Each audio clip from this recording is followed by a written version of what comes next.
back for a brand new video for you, where today I'm going to be discussing the top 5 things I do not want to be seeing returning in Assassin's Creed Emperor back in 2017. So first off, I don't want skill trees to return. Skill trees came into the game in, I think it was AC Unity, and then back into Syndicate. And so from AC 1 to 4 there was nothing, and to upgrade your level and skills to get most things. So if you remember AC 2, you know, you could only just climb and you can do the jump climbs. You had to progress through the story to unlock that. That is what I would rather have than skill trees, where I had to do the story to be able to advance in, say, skills, and to be able to learn more stuff for your character, and be able to maybe do more with him, and instead of maybe having a skill tree but not making it the main focus, and have that as a second thing, so that could help you with, say, side quests and that. The second thing I don't want to be seeing returning is character customization.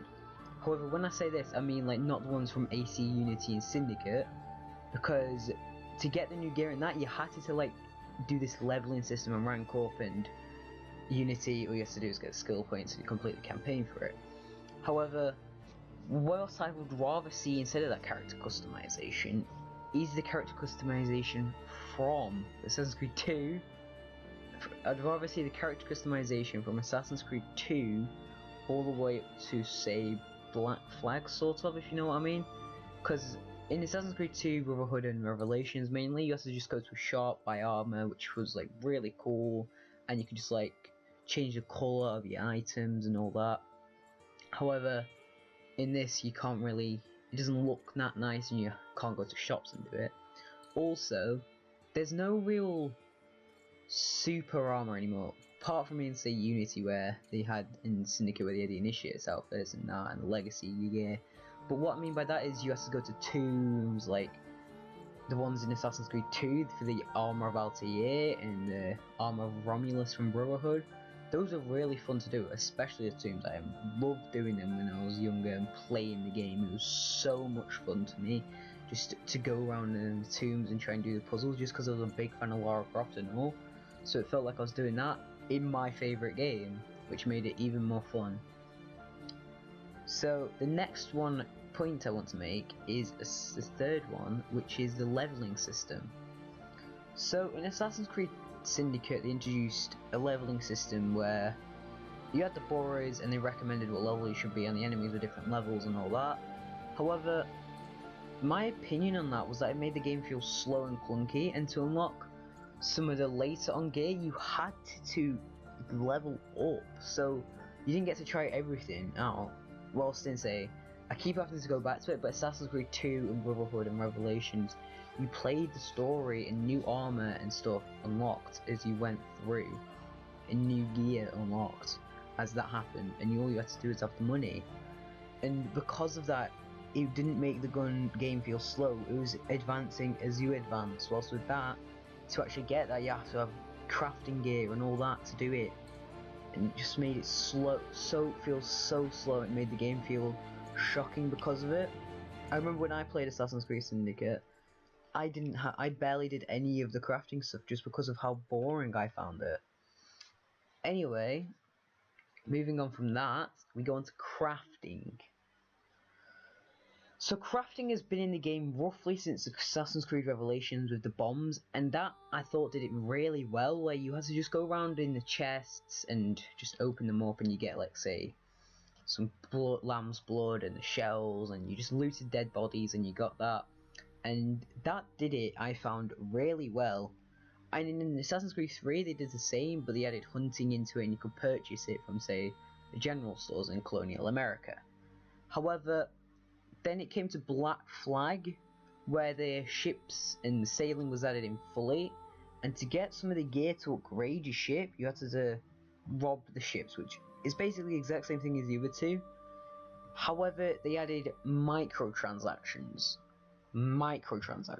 which made it so you're like, oh, okay, so instead of doing that, you just give us money and we'll give it you, which I feel just ruined the game even more than it did already. Even though Black Flag is one of my favourite games, that's what I think put it down below some of my other games. Like Assassin's Creed 3, I believe was a better Assassin's Creed than Black Flag, just because it felt more of an Assassin's Creed game. It might not have been as fun, but it wasn't riddled behind paywalls. Unlike, well, I wouldn't say Black Flag was, but I mean, if you wanted to get the best things, like, you had to pay for them. I mean, on my account, I've managed to do it all, but it took ages and ages just to fully upgrade your ship. So then, in Syndicate, they had no crafting, I believe. Not that I know of no crafting, but it was just money and all, like it was. Unity was trying, in my opinion, to be a lot like Assassin's Creed 2, and the first one, but it didn't really work out for them as well as they'd hoped. And I reckon if Unity might have had another year, like Empire is, it might have been a 10 times more better game. And then you had Syndicate, which I believe just ruined the game. Syndicate is the worst Assassin's Creed game, in my opinion. The characters, they may be alright, but the time setting was not right, and the microtransactions, there was Helix credits like they were in Unity, but Helix credits were only really used to upgrade the swords and up there, and you could just use money, and people are like, oh, it's really hard to get money in Unity. It's not. It's really not. All you have to do was do the museum one where you have to go around and find them pictures or something, and you just stand and spawn, and you get 75k each time. That's what I had everything in that game because of that. And that's what made it fun. And then in Syndicate you had to buy Helix credits, which you could exchange for in-game currency, or I think you could buy crafting items, like, which I think. However, I don't even play Syndicate anymore. It just, yeah, I just don't stand it. However then, because moving on from that, now the final and by far the most important thing I consider, which should not be in Empire, is microtransactions. Ever since they've been in the game, roughly since, well, they've been in every game, but, well, you wouldn't class DLC as microtransactions, but they've been in the game since Black Flag, roughly. And because of that, they've been ruining the games for me and putting them out of commission to not let me play them, and it just ruins the fun. It's like, oh, instead of playing our game, you pay us money and we can just speed up the process. Where's the fun in that? Wouldn't you just rather play the game instead of wasting your money on that? Back in, like, when Assassin's Creed 2, well, before that, Assassin's Creed, the original one, 10 years ago it got announced this year. 9 years since it got released. Back then, if you bought the game, you got everything with it. But it's now gone, that. So, they need to bring that back in Assassin's Creed Empire to make the game better. If they do that and announce no DLC, I reckon the game would be better. However, so maybe reduce or just remove microtransactions at all. Just go back to how it was in Assassin's Creed 2, where to get money, what you have to do was just like a villa or Rome. So that would so then there would no need to be microtransactions to get currency in the game, because you just upgrade a villa and then you get money from it, or upgrade Rome and you get money from that. And just remove crafting, because crafting, for one way of that, is you pay money to get the items, or you just do what they did in Assassin's Creed Revelations, we just go around the chests, which would make the game so much more better if they just removed it. It would 10 times improve the game, and just Assassin's Creed the franchise and all, and it might even relift it, because it would be like the first game in a while to have not had microtransactions in. And if they stop doing microtransactions, gaming may return to how it used to be.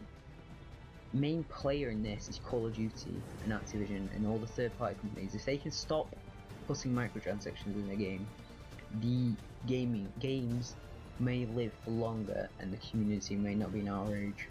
However, thank you guys for watching this video. If you did enjoy this video, leave a like and subscribe for more videos and all that. And I'm nearly at 6,000 views, which is a lot. That's like 6,000 people watching. That's like 6 times the amount of people in my school watch my videos, which is a massive achievement for me. So if you do enjoy my content, leave a like and subscribe to me, and I'll see you guys in the next one. Peace.